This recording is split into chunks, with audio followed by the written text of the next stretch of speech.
At our family anniversary dinner, my dad leaned in, napkin still in his hand. "Tell me the $200,000 I gave you, what did you do with it?" The room froze.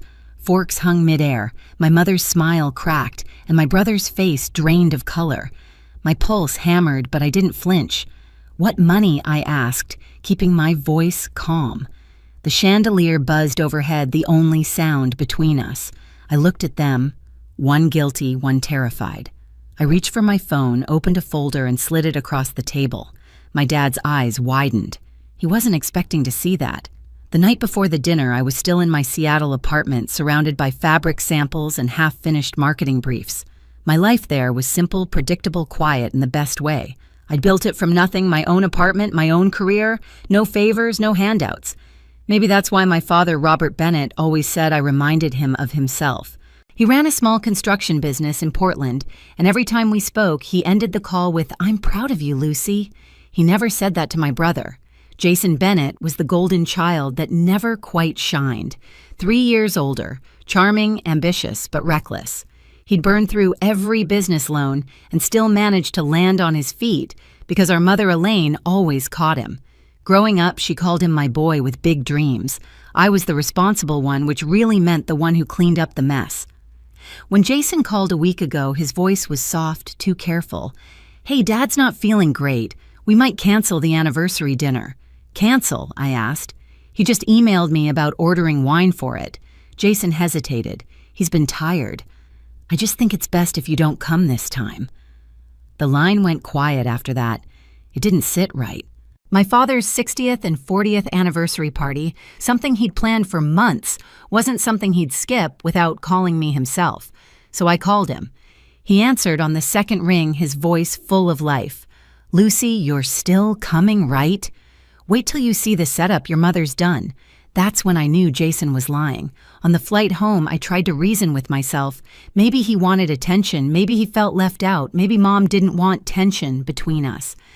But deep down, there was something heavier. A sense that this dinner wasn't about celebration, it was about control. When I arrived in Portland, the Bennett house looked exactly the same. Clean white siding, trimmed hedges, the smell of pine candles my mother always lit before guests arrived. She greeted me with a perfect smile and a hug that felt rehearsed. Jason appeared behind her, grinning too wide. "Lucy," he said, "you made it." I smiled back, but something in his eyes flickered, nervous, watchful. And for the first time in years, I felt like a guest in my own family's home. The next morning, I woke to the smell of bacon and the faint sound of my mother humming in the kitchen. The house was spotless, almost unnervingly so. Every photo frame gleamed, every candle perfectly aligned. It wasn't hospitality, it was performance. At breakfast, Dad was cheerful, talking about the new deck he was building for a client. He looked healthy, strong, nothing like the sick version Jason had described. Across from him, Jason barely touched his food. He scrolled through his phone, pretending not to notice me watching. When Dad left to take a call, Mom leaned in. "Lucy, let's not bring up work or money tonight, okay? Your brother's been under stress." "Stress?" I asked. "From what?" She hesitated just long enough for the lie to show. "You know, Jason, he's just trying to figure things out. Don't make tonight tense." That's when I noticed her hands, her nails usually perfect, were chipped. It wasn't stress, it was worry. Later that afternoon, while setting the table for the dinner, I heard Jason in the next room on the phone. His voice was low but sharp. "No, I told you I'll pay it next week. I have it handled. Don't call me again." He hung up the moment he saw me standing there. "What's that about?" I asked. "Business," he said too quickly, stuffing his phone into his pocket. "You wouldn't understand." Maybe he was right. I didn't understand how someone could lie so easily. When he left the room, I noticed a thin stack of envelopes on the counter, payment receipts neatly folded. One of them addressed to an investment firm I recognized. My stomach knotted. That firm handled my father's accounts, not Jason's. That evening, as guests began to arrive, I slipped away to my old room upstairs. The light from the hallway hit the screen of my phone where an email alert waited. It was from my bank transfer confirmation, $200, $1,000 completed. I stared at the number. My name was on it. My heart pounded so loud I barely heard my father calling from downstairs. I refreshed the page. The money came from a joint account, a name I hadn't seen in years. Jason Bennett. My hands went cold. I didn't know how yet, but I knew why he'd lied about that dinner, and I knew the truth would come out at the table. I barely slept that night. The glow of my phone screen painted the walls while I scrolled through every transaction, every confirmation email. The pattern was clear, small test payments, first, then one enormous transfer, all under my name. The signature was digital, but the access came from someone inside my family. At sunrise, I went downstairs. Mom was making coffee, humming again like nothing was wrong. I placed my phone on the counter. "Mom, did you know about this?" I asked quietly. She looked up confused or pretending to be. "Know about what, honey?" I turned the screen toward her. The $200,000 $1,000 transaction glowed between us. Her face tightened, then softened. "Lucy, please." Jason was in trouble. It was supposed to be temporary. He said he'd put it back before anyone noticed. My stomach dropped. Before who noticed, Dad or me? She sighed, glancing toward the hallway as if Dad might appear. "You've always been so independent. You wouldn't miss it. Your brother needed help." That sentence landed harder than any slap could have. You wouldn't miss it. I picked up my phone and walked out before she could say another word. I drove to meet Aunt Marjorie, the only person in this family who never played favorites. Her diner smelled like burnt toast and coffee, comforting in its honesty. Marjorie didn't even look surprised when I told her. "I figured as much," she said, sliding a folder across the table. "He came here last month bragging about some investment deal. Paid for lunch with $100 bills. I kept the receipts. Inside were payments, watches, hotel bookings, luxury purchases, all dated within the same week the money disappeared. I took photos of everything, sent them to Caroline Ross' dad's lawyer and an old friend from college. She called within minutes. "Lucy, this isn't a misunderstanding. This is financial fraud. If your father thinks you took it, you need to clear your name fast."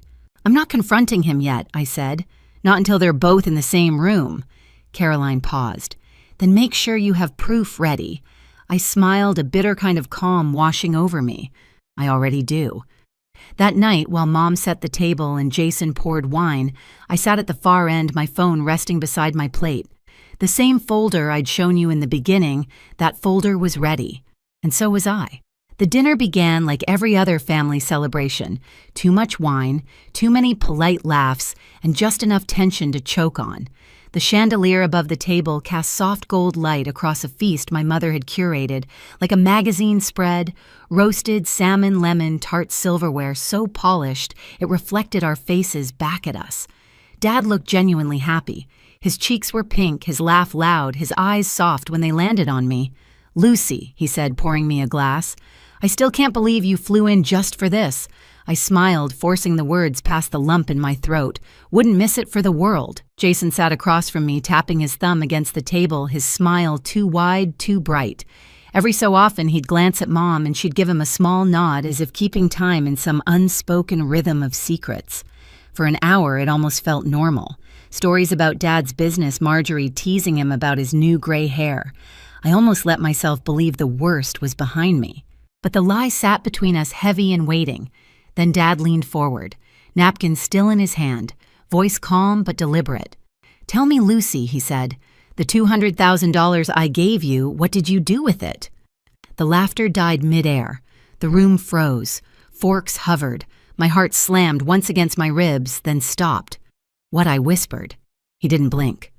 "The $200,000. I transferred it months ago. Your brother said you were using it for something private, but now I want to hear it from you."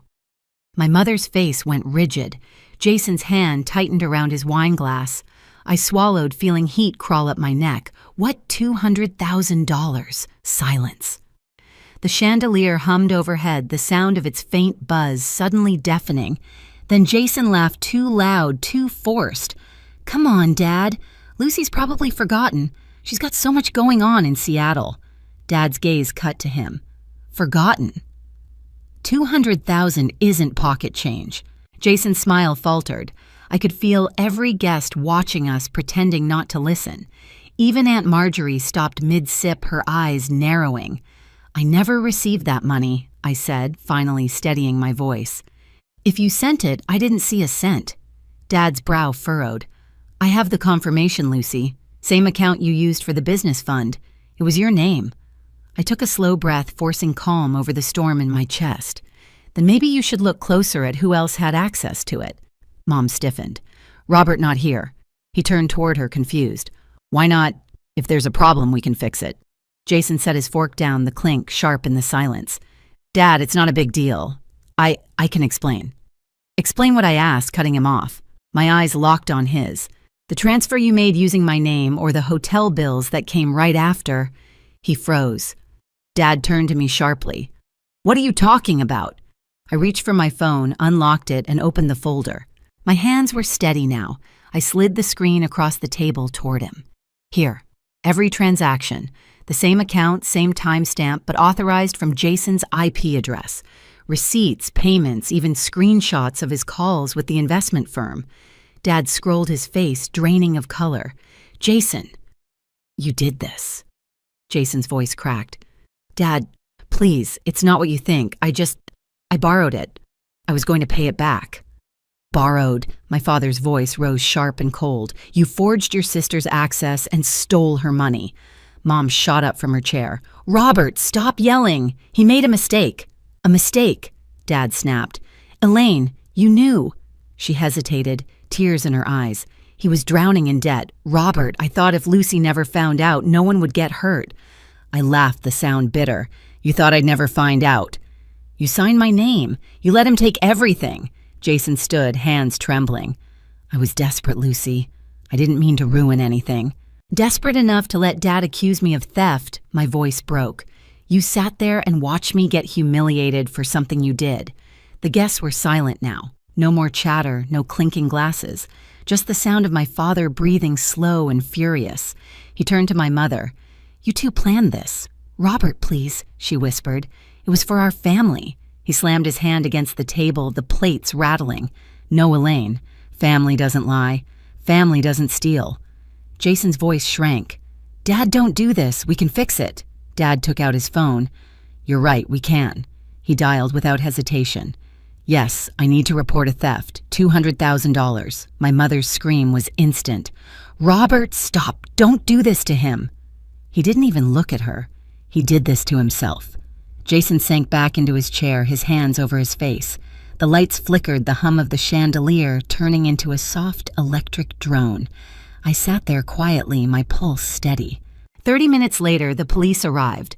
Their flashlights cut across the glass red and blue lights spinning through the window. The room looked smaller, almost colorless now. Jason didn't fight when they asked him to stand. Mom begged, sobbing, clutching his arm, but he wouldn't meet her eyes. Dad signed the statement without a word. When he looked at me, there was no pride this time, just heartbreak. Lucy, he said, voice rough, I'm sorry. I shook my head. You believed what they told you. You had every reason to. He reached for my hand, but I pulled away gently. You wanted to know what I did with your money, I said. I protected it from them. The officers led Jason out. Mom followed, shouting promises that no one believed anymore. The door slammed behind them, leaving only silence and the faint echo of sirens fading into the night. Aunt Marjorie came over, placing a hand on my shoulder. You did the right thing, she whispered. I looked down at the folder still open on the table, the screen dimming. Maybe I said softly, but it doesn't feel like it. Dad sank into his chair, rubbing his temples. I raised them both, he muttered. How did we end up here? I didn't answer. There was nothing left to say. Outside, the lights of the patrol car reflected off the window, the same cold shimmer that had once come from our chandelier. And in that moment, I realized something simple and final. Sometimes justice doesn't sound like victory. It just sounds like silence. The weeks after that dinner felt unreal, like walking through a house that still smelled like smoke after the fire's gone out. Portland was quiet. The headlines faded. The whispers around town did not. Jason's name came up in court documents then, in pitying conversations my mother could no longer control. Dad handled everything through Caroline Ross, his lawyer. The charges were clear: identity fraud, unauthorized transfer of funds. Jason avoided jail through a plea deal, but the restitution order was firm payback every cent or lose everything he owned. Mom stood beside him at every hearing, her face hollow, her hair unkempt for the first time in my life. When it was over, Dad called me into his office at home. The desk that used to hold his blueprints was now covered in paperwork. "I've rewritten my will," he said quietly. "The company, the house, everything, it's yours. They'll get nothing." I wanted to argue, but the words wouldn't come. Maybe it wasn't revenge. Maybe it was his way of saying sorry. By the end of the month, Jason had sold his car, his watches, even the designer furniture Mom had bragged about for years. They moved to a rented duplex on the edge of town. I heard about it from Aunt Marjorie, not from them. When I left for Seattle again, Dad helped me load my bags into the car. The sky was gray, soft rain misting the driveway. He handed me an envelope. Inside was a single check, $800,000. The same amount he'd once meant for my future. "You deserve your clean start," he said. "Go build something you're proud of." As I drove north, the city lights of Portland disappeared in the rearview mirror. What replaced them wasn't peace, not yet just clarity. 6 months later, I stood in front of my boutique in downtown Seattle Harbor Line studio. The sign still smelled of fresh paint. Inside, sunlight spilled across racks of tailored jackets and silk scarves, each tag handwritten with my initials. The $800,000 my father gave me had turned into more than a business. It was a quiet reclamation of everything I'd lost. Dad visits sometimes, bringing coffee and that same proud half-smile he used to give me when I was little. Aunt Marjorie says the store feels like closure. Maybe she's right. I haven't heard from Mom or Jason in months. Their restitution payments come in slowly, small, mechanical reminders of what greed costs. Sometimes when I close up at night, I think about that dinner table, the hum of the chandelier, the silence after truth hit. Betrayal doesn't always destroy you. Sometimes it sharpens you. If you've ever had to defend your name against your own family, tell me your story in the comments. You're not alone.